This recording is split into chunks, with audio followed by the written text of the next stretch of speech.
ബാക്കി സ്റ്റേറ്റ്സിലെ ഫിലിം ഓഡിയൻസിനെ പോലെ അല്ല. അതായത് ഫാൻസ് കയറി ഹിറ്റാക്കുക എന്നുള്ള ഒരു കൺസെപ്റ്റ് നമ്മുടെ ഇവിടെ ഇല്ല. ഇവിടെ എപ്പോഴും നമ്മുടെ നോർമൽ ഓഡിയൻസ്, ന്യൂട്രൽസും ഫാമിലീസ് ഒക്കെ തന്നെയാണ് സിനിമകൾ വൻ വിജയാക്കുന്നത്.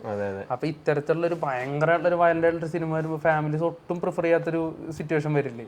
അത് ഉണ്ടായിരിക്കും ചിലപ്പോ ഒരു മാറ്റത്തിന്റെ തുടക്കമായിരിക്കും. എനിക്ക് തോന്നുന്നു രതി നിർവേദമൊക്കെ ഇവിടെ ഹിറ്റായ പടങ്ങളുള്ളതാണ്. പുതിയ വെർഷൻ പോലും വയലൻസ് എന്ന് പറഞ്ഞ ഉദ്ദേശിക്കുന്നത് ഇതില് എനിക്ക് തോന്നുന്നു മറ്റേ ബ്ലഡിന്റെ പരിപാടി തന്നെ ആയിരിക്കും. ഇപ്പൊ ഇവൻ ജയിലറിൽ പോലും UA സർട്ടിഫിക്കറ്റ് ആണ് പോലും ജയിലറിലൊക്കെ അത്യാവശ്യം ഈ ബ്ലഡും ഉണ്ട്, വയലൻസ് ഒക്കെ ഉണ്ട്, തല വെട്ടിയിട്ടുള്ള ഫുൾ കാണിക്കേണ്ട പരിപാടി. ഇപ്പൊ നോർത്ത് ഇന്ത്യയിലൊക്കെ പറയുമ്പോ എനിമൽ പോലത്തെ ഒരു സിനിമ, അതായത് ഇത്ര ബ്ലഡിന്റെ കണ്ടന്റും അങ്ങനത്തെ വയലൻസ് ഉണ്ട്, സെക്ഷൽ പരിപാടി ഉണ്ട്, സെക്ഷൽ ടോക്സ് ഉണ്ട്, സ്റ്റിൽ ആ സിനിമ അവിടെ വൻ വിജയമായി.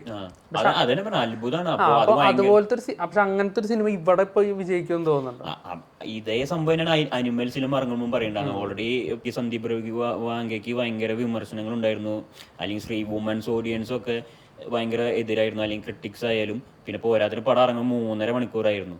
അപ്പോൾ മെയിൻ സ്ട്രീമിൽ ഒരു നടന്റെ സർട്ടിഫിക്കറ്റിൽ പടം ഇറങ്ങുമ്പോൾ ഇതേ ചർച്ചകൾ തന്നെയാണ് അവിടെ ഉണ്ടാകുന്നത്. പക്ഷെ അതൊക്കെ അത് ബ്രേക്ക് ചെയ്തു. ആ പടം 90 കോടി കിട്ടണ അതിൽ ഫീമെയിൽ ഓഡിയൻസും എല്ലാവരും കണ്ടിട്ടുണ്ടായിരിക്കും പടങ്ങളിൽ. ഞാൻ സിനിമ കാണാൻ പോയപ്പോഴാണെങ്കിലും ഒരുപാട് യുവാക്കളും ഇപ്പോൾ മറ്റേ പെൺകുട്ടികളൊക്കെ ഉണ്ടായിരുന്നു സിനിമ കാണാൻ. പക്ഷെ നമ്മുടെ ഇവിടുത്തെ ഫാമിലി ഓഡിയൻസ് അത്തരത്തിലുള്ള സിനിമ ഒരിക്കലും പ്രിഫർ ചെയ്യില്ല എന്ന് തന്നെയാണ് എനിക്ക് തോന്നുന്നത്.